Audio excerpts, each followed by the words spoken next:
Valerie? Oh my word, it's been years. It has been a long time. Are you keeping well? Yes, very well. Thank you. Very well. How Good. are you? Yeah, I'm good. I'm good. So I've been doing so many conversations around the theme of stories, yes, which has been exciting because Yeah. everyone has a very different slant to, how they feel that stories have an impact on our lives. So from your perspective then, Valerie, tell me about stories and, the influence that stories have had on you and the story of your own lived experience and the story of those who've influenced you, and what is the importance of stories for you? Yeah, I've come to realize that telling stories is extremely important, and that it's important to the person giving and receiving the story, how many participants there are involved. And it's also really important on a financial point as well. in what Um, in what way is it important financially? well, I would say the whole planet, or those countries that engage in commerce, stories are fundamental with regards to getting your message across. Stories are everywhere. It's in real life when people engage with one another, especially when they don't know one another, and it's like, well, what do you do? Well, what's your name? And then a conversation can unroll. Professionally, commercially, stories are everywhere. Some of the biggest franchises out there is just full of stories, movies, entertainment.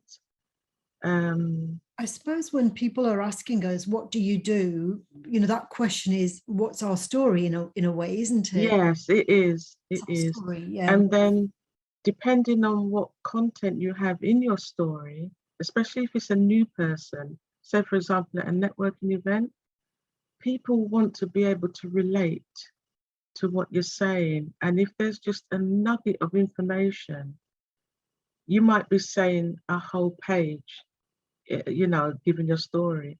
If they can relate to a sentence or two, that's the way that they'll want to connect with you further. We met through networking back in London. And, Yes. and I suppose that when we are networking, we're meeting a new person in that kind of business networking environment. And I suppose one of the reasons that we've stayed in touch is because I see myself in your story, and perhaps you see yourself in my story. If we didn't, our paths may not have crossed again. Exactly. That's why I was so happy to come across you again and found out what you're doing. And I'm happy to be a part of what I would say is your movement with regards to creativity and culture, because it's really interesting, the different themes. And this one really resonated with me. Again, the connectivity. Um, because prior to the pandemic, I was doing a lot of networking, although over the years it calmed down. Because once you get a strategy in place and you see that it's working, it's best to stick with it. And I actually wrote a book about networking, communicating, and telling your own story, called Be the Confident You, the Inner Battlefield to Clear Thinking and Straight Talking. And that basically was primarily aimed at women. Women who attend events, they find that they may end up going to an event on their own. Just find the courage to go, because you never know who you're going to meet that could help turn your life around or help you turn a corner. And so it's kind of like a 10-step process, from first going to the event, going through the motions at the event, and then the follow-up afterwards, which is where the real business can ensue. But then again, it's the connectivity.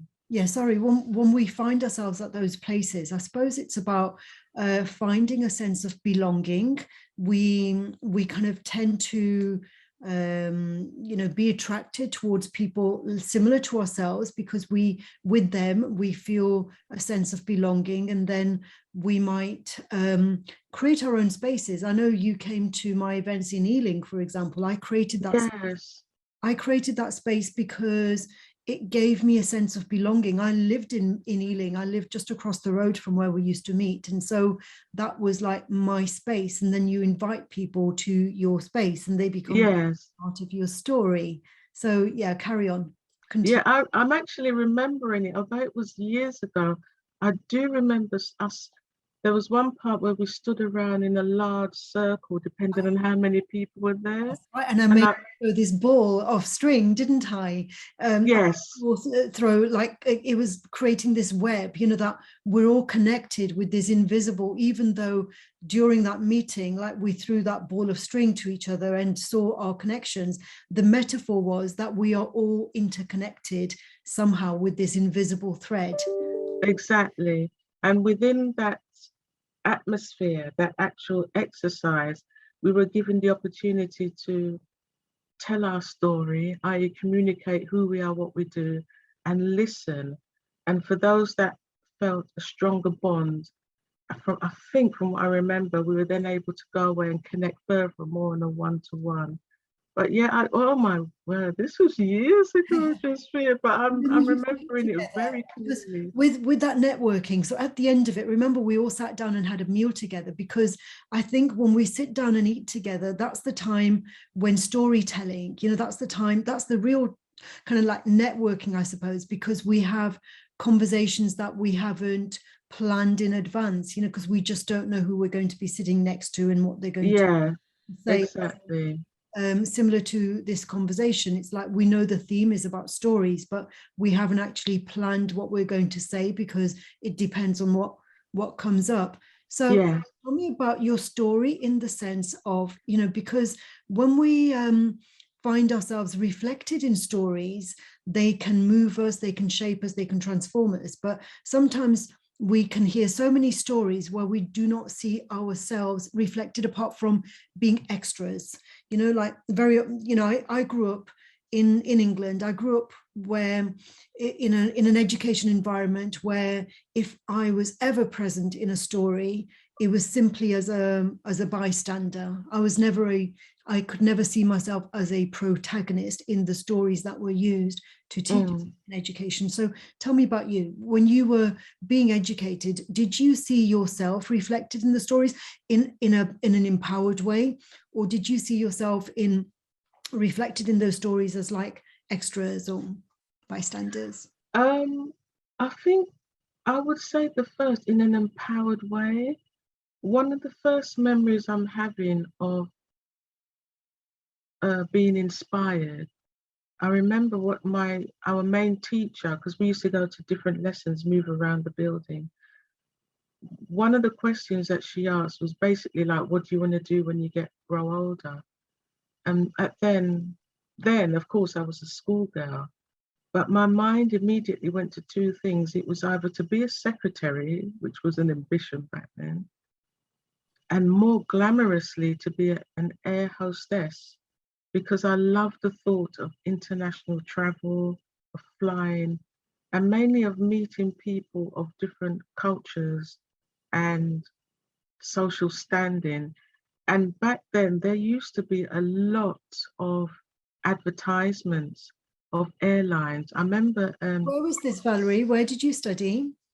I went to an all-girls secondary school called Starcross Girls Secondary School in North London, in Islington. Mhm. That's been knocked down now, and I believe it's been turned into private apartments. But I hold such dear memories there. I think I'm one of the rare adults that really enjoyed their time at school. I loved being at school. I enjoyed being educated. I enjoy learning even to this day. And I really enjoyed being around my school friends, especially break times, lunch times, and going home. Going home was a tradition. We all used to go home. There was about 7 or 8 of us. And we used to all meet, even though we were in different classes. We'd all meet at a certain meeting point and then walk it all the way home. And I loved it in summertime. It brings back very good memories for me. Mhm. Okay. Um, yeah, so having that inspiration of wanting to be a secretary, more an air hostess, my dream went more that way. I would say that that inspired me to know more about traveling to foreign lands and also be more open to knowing more about my own culture, my heritage, because I'm British born, English born here, but my family is from Jamaica in the Caribbean.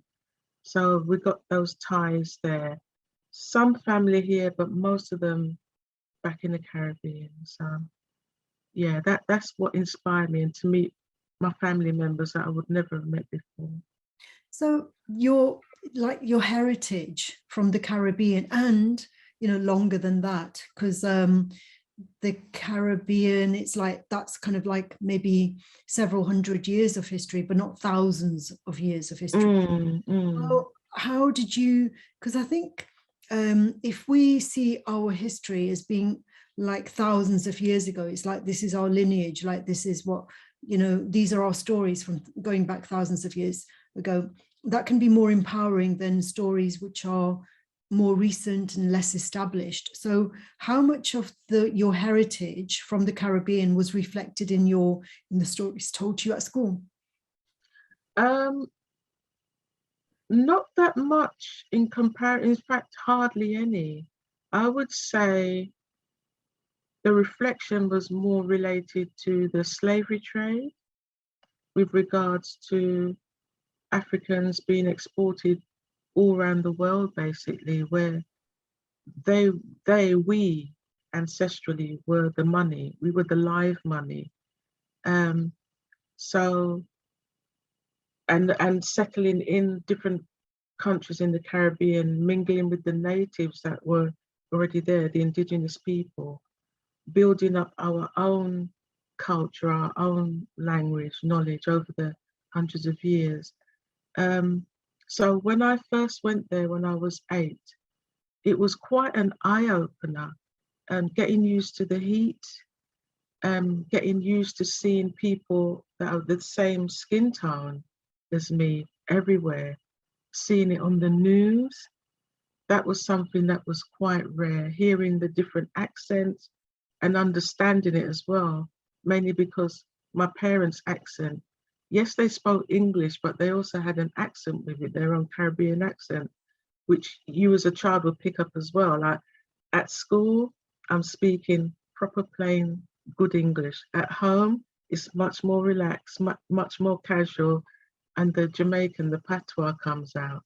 So growing up with that, it was almost like almost being bilingual, but knowing when to bring in the culture, be comfortable with it, maybe step it back a little bit, when you're more on the English side. But yeah, I enjoyed it. I enjoy learning, so it was like a live history lesson for me. And do you think that there are stories that are only told in patois and there are stories that are only told in English? The reason I ask this question is because I'm bilingual as well, and there are stories that are told in Punjabi that I wouldn't know how to express them in English, and vice versa. So did you have family stories that were in patois that you may find difficult to translate into English? I believe that they were, although I wasn't exactly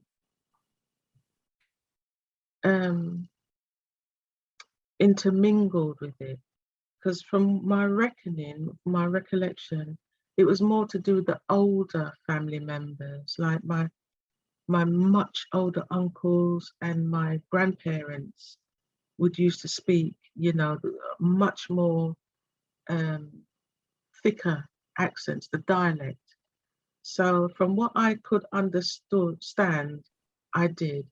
But we were at that age and level of understanding whereby children were seen and not heard. So many a times I couldn't really get involved in anything.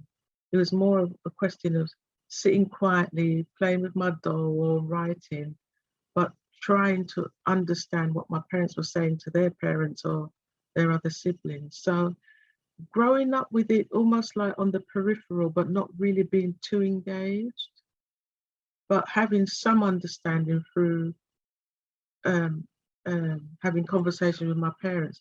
But my parents were quite adamant that because myself and my sister were born in this country and the rest of my family were born in Jamaica, but came over, you know, when they were young, my parents were adamant that they wanted me and my sister to speak English, you know, be more engrossed in the Queen's English, because that's where they saw us. They wanted us to have a good education. We were the new start in the family. So they wanted to kind of take us away from their knowing and understanding and their upbringing and bring us up as the Jamaican English. So yeah, it wasn't, I wasn't as engrossed in it as maybe I would have liked, but I do understand. I think today still there are teachings of patois, probably in places like Brixton, South London. I'm not exactly sure who, but if there, I was to do a Google search, I'm sure I'd find out, you know, who did that. Yeah, it's this thing about language being associated, like there are certain accents, even here in England, we know that the London accent compared with some other accents, you know, maybe not even the London accent, or, you know, what's called the Queen's English, maybe not so much now as it was like maybe 10, 20 years ago, but there are some accents that are associated with advancement and power and success.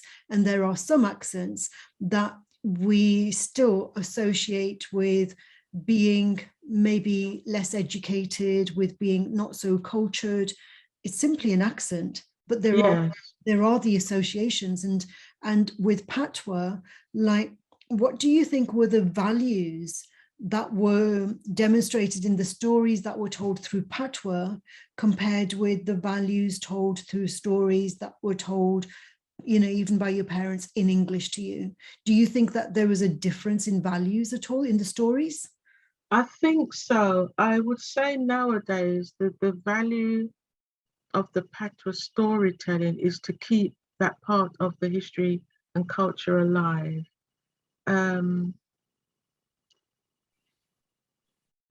Compared to over here in England, that's an interesting question. It depends on where a person, an individual, wants to go with their life. For example, if I wanted to continue living in this country, which I would, but I still wanted to keep up with my historical values and keep with the language patterns and the dialect of patois, I'll probably have to find a way to bring that and incorporate it into what I'm doing here. But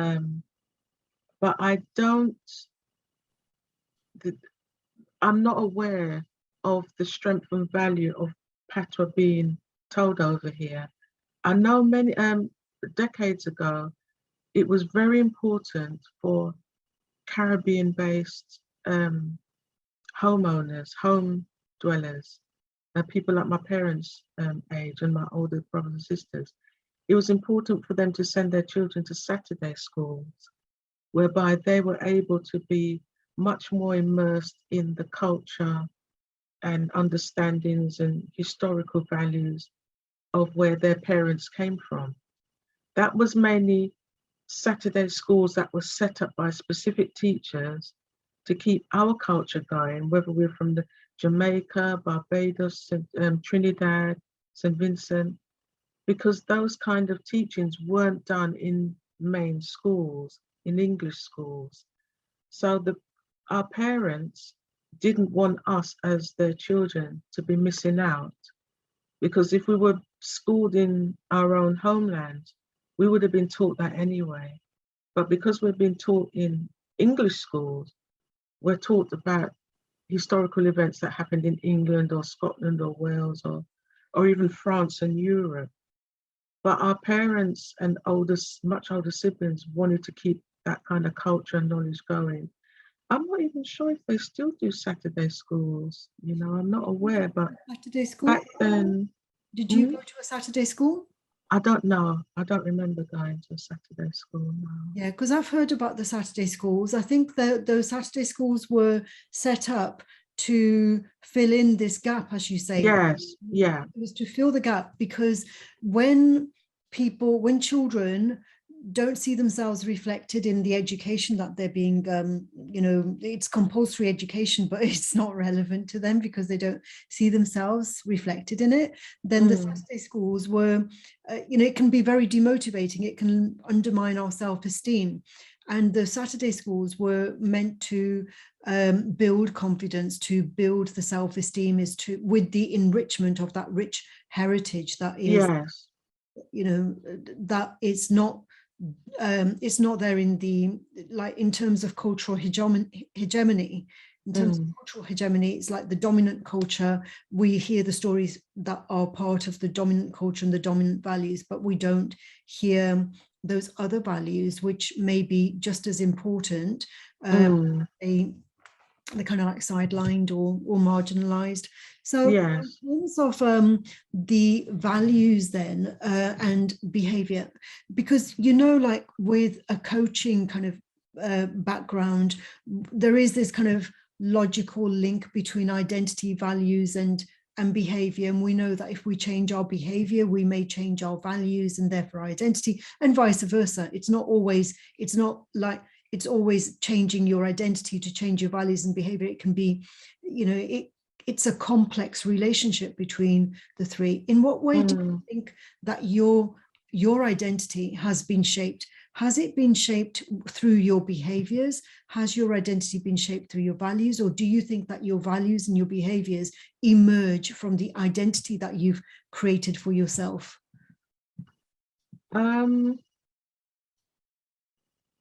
That's a very interesting question. Behaviors and values. I would say that my environment shaped what value I inherently have and what added value that I could bring to a table, so to speak. And this is where the networking and communication comes into play, because I realized that by having valued conversations, by listening to people. Say, for example, when I first started out in business, my main priority was stress management. And so I would go to many events and see where I could, meet people that could potentially become clients, or maybe other larger companies that I could do some form of collaboration with. By having important and value added conversations with these new contacts, it made me realize I either knew enough or I needed to add more to bring more of a value add to what I was already offering. Those kind of conversations helped me on a learning point and also to change my behavior. So I did become more flexible. I kind of like went with the flow, but still kept my core. Well, I help people to manage their stress. I bring stress relief. I help people to be more calm and relaxed. And that underpins everything that I've ever done, even to date. So now I'm finding that I'm doing a kind of 360. So even though I've gone back to the financial aspect of helping people or business owners with like investing with them, so bringing money to their company, looking to buy their company, I still like to funnel down and find out what else is happening with you. And that's kind of like, what other value can I bring to you that you can recognize? And then they share more about what's happening with their health or what's happening with their family, or it even goes further as to the real reason why they want to sell their company. So yeah, I think, behaviors and value, they're definitely intermingled, they're definitely intertwined. But I believe it depends on the integrity of the person that's bringing that forward. You know, when you do your work with people and you are trying to help them to overcome their level of stress, do you work at the level of identity or do you work at the level of behavior? Do you use strategies so that they will change their behavior, or do you use strategies so they will change their identity so that they no longer see themselves as a stressed person? It's elements of both and all. Um, Bringing the awareness of what it is that they're doing that is bringing on extra added stress, because everybody has some elements of stress. Everybody has different degrees of stress in their lives. It's just how effective are their coping mechanisms. Um, there's that saying, you can't control others, you can only control yourself. Well, that's true, but controlling yourself can also have an aspect of controlling others as well. Because we want people to like us and we want to be liked and we want to like others, that's a synergy there, and it's when there's a disconnect that you recognize, oh, this person is too different from me. I'm not sure that I want to continue to communicate. I'm not sure if I still want to be in their space. But if you can find, like what I was saying before, some nugget of resemblance, like, oh, I relate to that. That's where I'm going to go in and funnel down further. That is where the coping strategies can come into play. And if that person is open to receiving that kind of help with the strategies that someone like me can bring to them.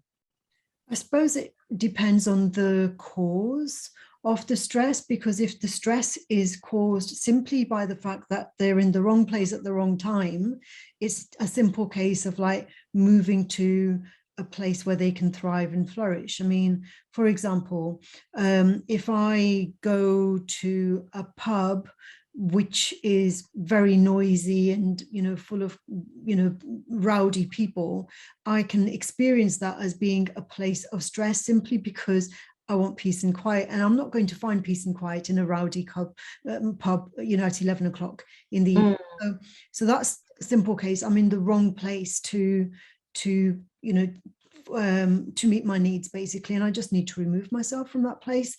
And sometimes it's a case of like, I could be under stress because I'm facing a challenge that I want to make a difference in overcoming this challenge. I don't want to run away from the challenge. I want to experience it and to make a significant difference. So that's the strategies to overcome that kind of stress would be totally different to me simply being in the wrong place.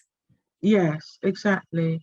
It really does depend on the environment of where that person is, and that environment could be anywhere. It could be in the home, it could be at work, it could be at leisure. There could even be stress happening if a person, say for example, a person likes to do yoga and they have their set routine and it's a physical yoga as opposed to online whereby you can do it in the comfort of your home. Some people still want to go out, they want to travel, go to the gym or whichever the building is, the center, just to be around other people, but still have their own little capsule of silence, and listen to the yoga teacher give them the instruction.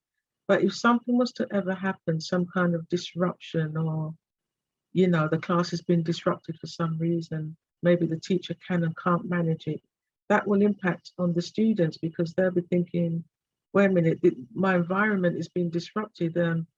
I just want to have a peaceful yoga session. What's going on? So it's things that's happening outside of the norm that they can't go back to their mental script to tap into and help them to cope. So it's like, well, what else do I do? How can I manage this? Will this ever happen again? So it's just having different, just being aware of your environment and what do you want to do about a situation that's happened. With some people, for example, your pub analogy, if something was to ever happen at the pub, the person, like a major disruption, for example, maybe there's some rowdy football stadium guys that have come to celebrate their club win or their club losing. They want to go to the pub and drown their sorrows.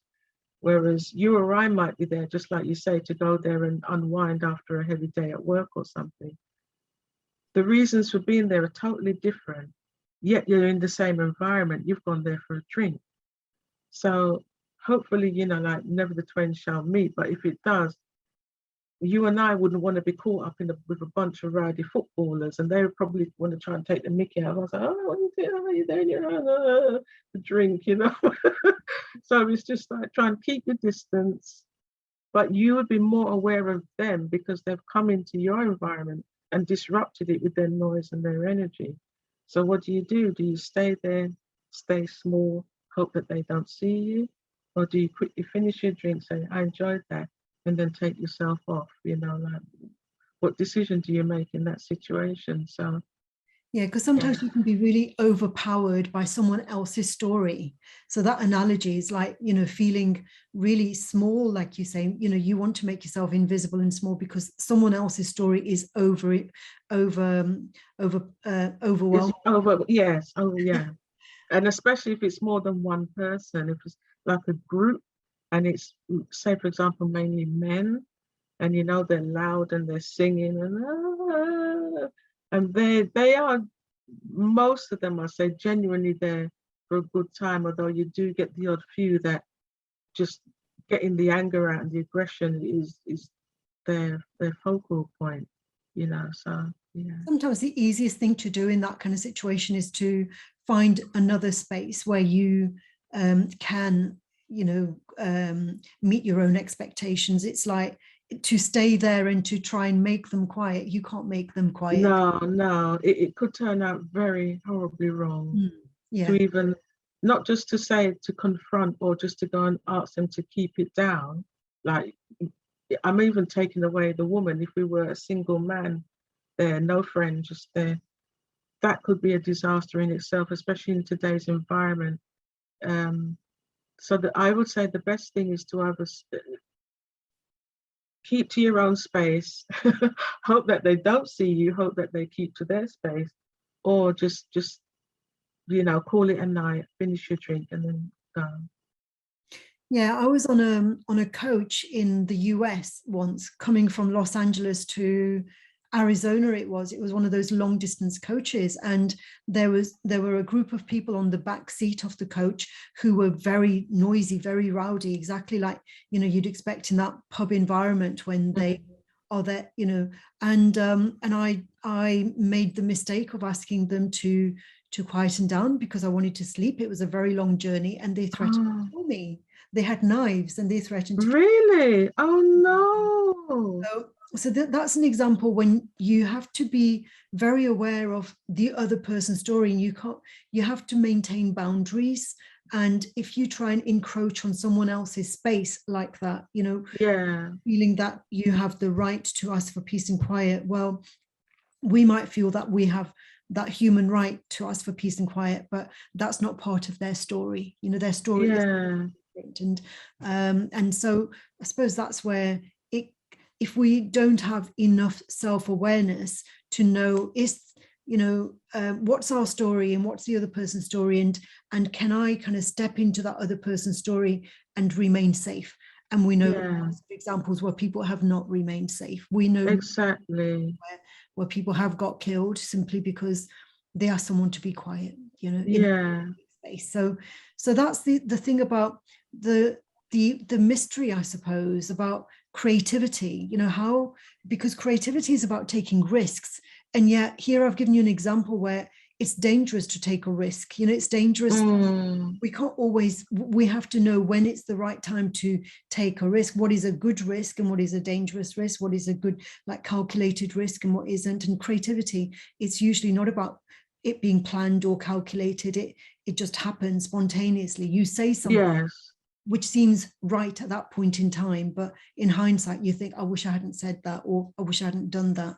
But creativity, when it works, it's usually those random spontaneous kind of behaviors that emerge from, sometimes from nowhere. So what for you, what is mysterious about this relationship, about stories and creativity? Yeah, well, first off, I'm sorry to hear that that happened to you, Jasvia, and I'm glad that you came out I safe. survived I'm to tell the very tale. glad. Yes, Yeah. Oh I my lived to tell goodness. the tale. Lots of people don't. Yes, that's true. I'm glad. Can you repeat the question again? Was that the mysterious? Yeah, yeah, what is mysterious about, we probably feel that we know a lot about stories because you and I both believe in the influence of stories. So we feel that we know a lot about stories. We Mm, both know a lot about creativity because it's something that we feel passionate about. But yeah. what's the mystery about this interconnection between stories and creativity? How do they relate together? What is it that we don't know about the relationship yet? Oh, wow. That is a really interesting question. How do I answer that? Would you like to know more about, about this relationship between stories and creativity? What would you like to know more about that we don't already know? Um, well, this is it, isn't it? The first thing that comes to mind is you don't know what you don't know yet. Um, I would say maybe, oh, this is so interesting. I'm almost stumped. Um, I would say technology having some kind of play in the connectivity between the mystery and the creativity with stories. Um, and the reason I say that, an image that comes to mind, and this is actually going back in the past, like to do with Egypt, like when archaeologists go on a dig and then they find all these relics and such, which a majority of them should not be touched anyway because of the sacredness of it all. Um, and so they find these relics, and most of the time these archaeologists are foreign. So, for example, English, American, and such. They disturb the peace of the relic through the digging anyway. So they bring those relics back to their homeland, wherever that is in Europe, and then they display it. So doing all of that is a story in itself. Our talking about it is a story. I would say that getting it from underground to displaying it, so for example, in a museum in a glass case, that is a story because when people want to come and visit, normal visitors to a museum, for example, when people see that particular relic, although there may be a summary piece describing what it is, people still want to know, oh, well, how? Oh, I wonder if, and then they're having their own discussions about this item on display. The mystery of it.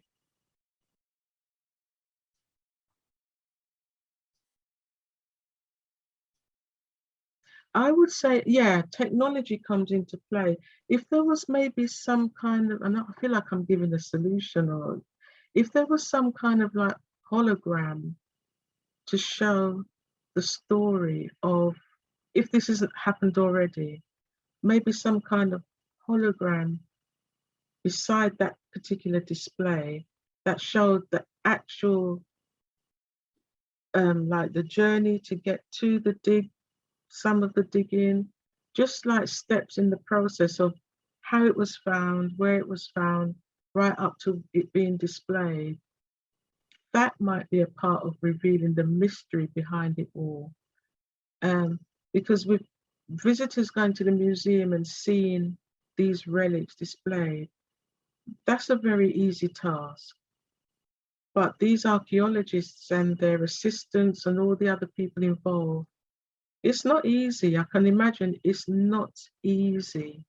And especially if these, so for example, Englishmen, with the weather over here, have gone to like Egypt, Africa, to dig up these relics, the temperatures, what they've endured. A lot of them have died through historical curses. You know, if something like that was displayed so that it also almost becomes like a movie, like kind of like in a hologramic way, and maybe there's some kind of interaction.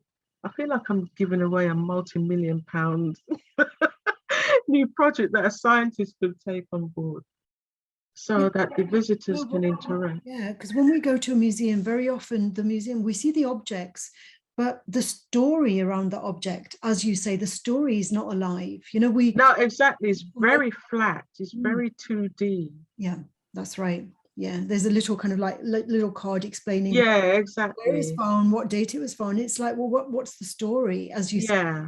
who found this? What happened to them? Were they cursed because they dug up this mummy? Were they cursed? Did they die an evil death? You know, like what that would be the story around the object, you know. Yes. Um, and what I find really mysterious, you know, it's like, you know, in when you, because you talk about Egypt, and the libraries in Alexandria were burnt to the ground, and all of these books and historic records were lost. And Well, that was for an uprising, wasn't yes, it? it was. Yeah, Yeah, yeah. there was an uprising similar to the uprising in Afghanistan, where they destroyed a lot of historical records. Well, that's happened throughout history. That kind of thing Mm, has happened on many occasions. So Alexandria being one of those occasions where all these records were lost, and yet those stories have survived. It's like, even though the textbooks, or you know, the scrolls and whatever were burnt and lost, but we still, those stories still survive. mm. It's like stories kind of emerge hundreds of years later. Like, for example, Roots, you know, the book Roots, Yes, yes. Kinte and Alex Haley. He wrote the book Roots, and he traced his history back to before slavery, you know, and Mm, like, unless he had done that, that history was lost, that story was lost, but he found it again. yes. Isn't that That was magnificent. Mhm. That I'm really glad you brought that up, Jasvia. That's really important point. I'm really glad you brought that up because two things. One, when the Roots television series first came on, that affected so many Caribbean people. I remember my mum sitting down watching, the whole family was watching it because we knew, we were told it was an important historic event. The fact that it was actually being televised and shown, I would believe, globally. And decades Um, later, I still remember the protagonist, Kunta Kinte. yes, my mum, at certain scenes, my mum was sitting there with handkerchiefs, crying through just the torment and the torture. And it's funny because the actor that played Kunta Kinte, he's LeVar Burton, and he went on to play was it Geordie in Star Trek? I think it was the Next Generation, one of the updated Star Trek franchises. He's actually now doing something on the power, like basically the power of storytelling. He's doing his own presentation, so it's very interesting that you brought up Roots. Um, Because that story transformed the lives of millions, right? Millions, millions. It turned him into a renowned actor. And I remember he was very young when he did it, and he's still going strong now, you know. It's, yeah, very powerful. And I believe they did an update on that original edition. I'm not sure if it had as much impact, but the fact that they still want to keep the story going, of course, is really important because it affects everyone that, in the Caribbean and other countries as well, where you can go back and trace your ancestral history to, well, the motherland, basically. So yeah, storytelling, it is so powerful, it is so effective, and it is very lucrative. Um, that's why there are so many people, so many companies out there that sell courses on presentations, storytelling, getting your message out there. There's a Saturday, I don't know if I can say the name, but there is or was a very well-known, famous Saturday daytime entertainment program that came on, whereby normal people can go and showcase their skills through singing and such. And I know that after a while, one of the main factors that they wanted to showcase was people's stories. All right, if I say it respectfully, their sob stories. Like, why are you here? Why are you doing this? Why are you singing this song? And then the contestants can relate it back to their grandmother inspiring them or raising them, or they're saying they come from a broken home. So it's like the stories that they're telling, who can relate to that? Maybe some of the judges that are there judging them on the panel, some of the spectators.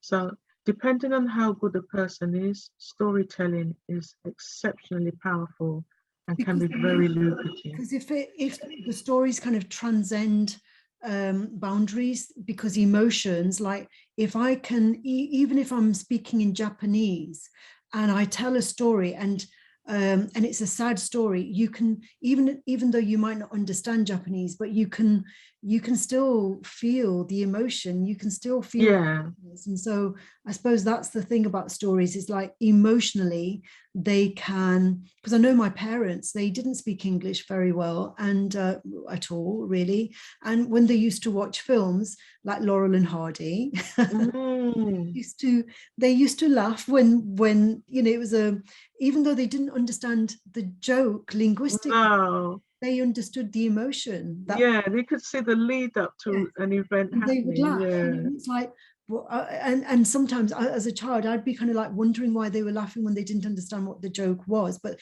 they laughed when Laurel and Hardy laughed because emotionally you can feel it, you can feel the yes, laughter, the humor. Yeah. exactly, exactly. I would say the better a storyteller the person is, the more effective and more value that they can bring to a situation, because a person will want to hear, well, like basically now people say to you, oh, what's your story? You Mm. know, I've heard that. What's your story? Oh, what work do you do? Or, oh, what made you come to this event? Or, you know, stuff like that. And then that's a lead in, that's a door open to then share. Yeah, to make the connection. Okay, Mm. brilliant, Valerie. Thank you very much. I've really enjoyed my conversation with you. It's been great touching base with you again, and I'm glad that our stories are intertwined. Yeah, definitely. We'll definitely stay in touch. I'll contact you. Okie dokie. All right, bye for now. Bye bye. Thank you. Bye.